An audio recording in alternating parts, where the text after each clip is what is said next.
दुनिया में कई बार नेताओं के बीच तीखी बहसें देखी गई हैं, लेकिन जो हाल ही में हुआ, वो शायद पहले कभी नहीं देखा गया।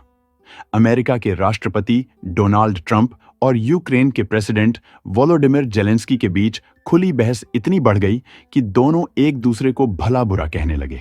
अब ये मामला इतना बड़ा क्यों है? इसकी वजह यह है कि पहली बार एक अमेरिकी प्रेसिडेंट ने खुलेआम ये कह दिया कि यूक्रेन इस जंग को हारने वाला है, और इस पूरे मुद्दे ने अमेरिका यूक्रेन संबंधों को बुरी तरह हिलाकर रख दिया है। सबसे पहले तो यह जानना जरूरी है कि डोनाल्ड ट्रंप शुरू से ही इस जंग के खिलाफ रहे हैं। वो खुलेआम बोल चुके हैं कि अगर वो राष्ट्रपति होते तो यह जंग कभी शुरू ही नहीं होती। उनकी रणनीति यह रही है कि अमेरिका को दूसरों की लड़ाइयों से दूर रहना चाहिए और यूक्रेन को अरबों डॉलर की मदद देना बंद करना चाहिए, जबकि जेलेंस्की की रणनीति अल्ट्रा अग्रेसिव रही है। उन्होंने अमेरिका और बाकी पश्चिमी देशों से लगातार भारी भरकम फंड और हथियारों की मांग की है, लेकिन इस बार ट्रंप ने साफ साफ कह दिया कि अब और मदद नहीं मिलेगी। अब आते हैं असली घटना पर, वो मीटिंग जिसमें पूरी दुनिया के सामने ट्रंप और जेलेंस्की के बीच बहस हो गई।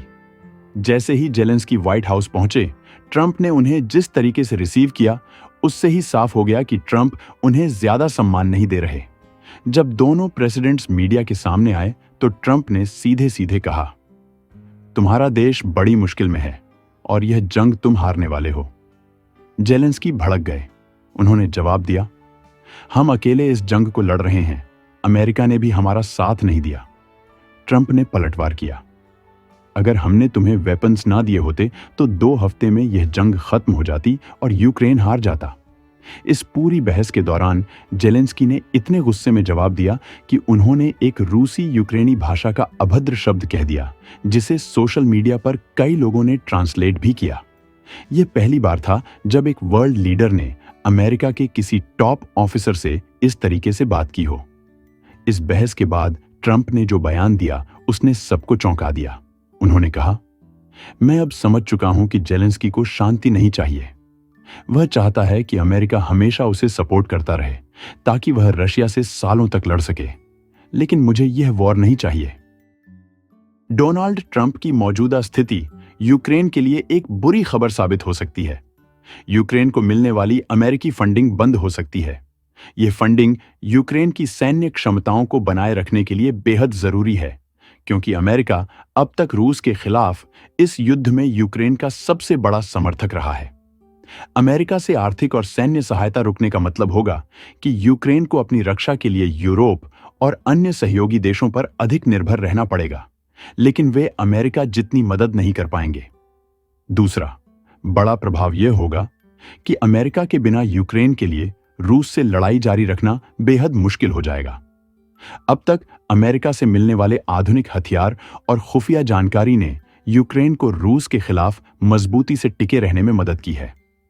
अगर यह समर्थन हटता है तो रूस को यूक्रेन पर दबाव बढ़ाने का पूरा मौका मिल सकता है, जिससे युद्ध का संतुलन रूस के पक्ष में झुक सकता है। इसके अलावा यूक्रेन के राष्ट्रपति वोलोडिमिर जेलेंस्की की अंतर्राष्ट्रीय छवि भी प्रभावित हो सकती है। अब तक उन्हें एक मजबूत और प्रेरणादायक नेता के रूप में देखा गया है, लेकिन अगर अमेरिका का समर्थन खत्म होता है और वे पश्चिमी देशों की नीतियों से असहमत दिखते हैं, तो उनकी छवि एक असभ्य और गैर राजनीतिक नेता की बन सकती है। पश्चिमी देशों के लिए जेलेंस्की की भूमिका कम महत्वपूर्ण हो सकती है, जिससे यूक्रेन की कूटनीतिक स्थिति कमजोर पड़ सकती है।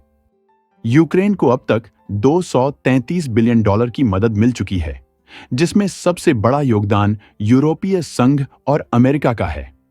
यूरोपीय संघ ने $90 बिलियन, जबकि अमेरिका ने $73 बिलियन की सहायता दी है। यह सहायता मिलिट्री, मानवीय सहायता और फाइनेंशियल के रूप में दी जा रही है। इसके अलावा जर्मनी, ब्रिटेन और नॉर्वे भी प्रमुख योगदानकर्ता हैं। अन्य देशों की बात करें तो जापान, कनाडा, पोलैंड, नीदरलैंड्स और डेनमार्क ने मिलकर $26 अरब की सहायता दी है। यदि अमेरिका अपने योगदान में कटौती करता है तो यह यूक्रेन के लिए एक बड़ी चुनौती होगी, क्योंकि अब तक अमेरिका ने $44 अरब की सैन्य सहायता दी है, जो रूस के खिलाफ लड़ाई में बेहद महत्वपूर्ण रही है। ऐसे में आने वाले समय में ईयू और अन्य सहयोगी देशों पर ज्यादा जिम्मेदारी आ सकती है। यूरोपीय संघ लंबे समय तक अपनी ऊर्जा जरूरतों के लिए रूस पर निर्भर रहा है। 2021 में यूरोप में इस्तेमाल होने वाली कुल गैस का लगभग 40% रूस से आता था। लेकिन जब रूस ने यूक्रेन पर हमला किया तो यूरोप ने रूस से गैस और तेल खरीदना कम करने के लिए कई कदम उठाए। अमेरिका ने भी यूरोप को गैस सप्लाई करने का वादा किया ताकि यूरोप की रूस पर निर्भरता कम हो सके। हालांकि पूरी तरह से रूस से अलग होना अभी भी मुश्किल है। 2023 में यूरोपीय देशों ने रूस से एलएनजी का आयात पहले से 40% ज्यादा किया। फ्रांस, स्पेन और बेल्जियम जैसे देश अब भी रूस से गैस खरीद रहे हैं।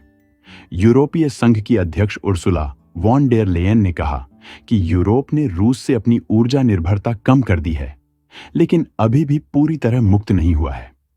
यूरोप के कई देश रूस से तेल, प्राकृतिक गैस और कोयला खरीद रहे हैं।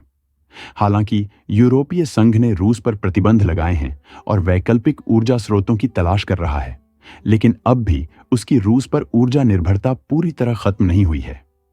यूरोपीय संघ प्राकृतिक गैस का एक बड़ा हिस्सा रूस से आयात कर रहा है, जो यह दर्शाता है कि पूरी तरह से रूस पर निर्भरता खत्म करना मुश्किल है।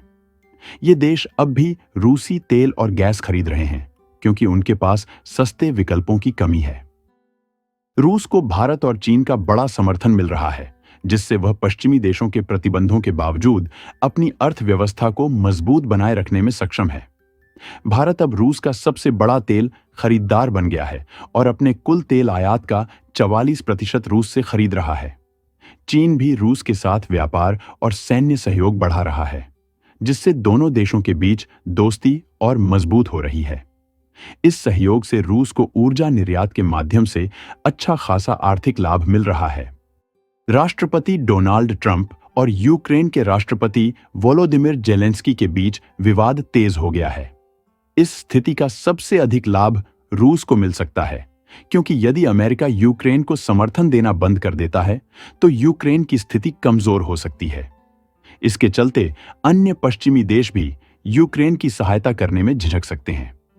अगर अमेरिका पीछे हटता है तो रूस को न केवल रणनीतिक बढ़त मिलेगी, बल्कि कई अन्य देश भी उसके साथ आने के लिए प्रेरित हो सकते हैं। भारत और चीन पहले से ही रूस के साथ मजबूत व्यापारिक और कूटनीतिक संबंध बनाए हुए हैं।